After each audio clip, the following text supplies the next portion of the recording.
கணுவாய்பேட்டை அரசு பள்ளியில் பனை மரம் காப்போம் விழிப்புணர்வு நிகழ்ச்சி நடைபெற்றது.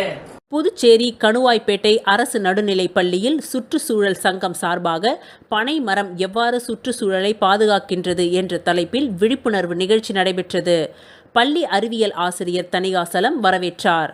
தலைமை ஆசிரியர் திருவரசன் அவர்கள் தலைமை உரையாற்றினார். பள்ளி அறிவியல் ஆசிரியை திருமங்கை நோக்க உரையை ஆற்றினார். பனை மரம் ஏன் பாதுகாக்கப்பட வேண்டும் என்றும் பனை மரத்தின் பயன்கள் சுற்றுச்சூழலுக்கு பனை மரம் எந்த அளவுக்கு பயன்படுகின்றது என்பதை பூரணாங்குப்பம் பனை ஆனந்தன் அவர்கள் மாணவர்களுக்கு விரிவாக எடுத்து கூறினார். இந்நிகழ்ச்சியில் பள்ளி மாணவர்கள் மற்றும் ஆசிரியர்கள் கலந்து கொண்டனர். ஆசிரியர் புவனா ராஜா நன்றி உரையை கூறினார். இந்நிகழ்ச்சியை மொழி ஆசிரியர் நிர்மலா தொகுத்து வழங்கினார். இந்நிகழ்ச்சியின் முடிவில் பள்ளி வளாகத்தை சுற்றி பனை விதை நடப்பட்டது.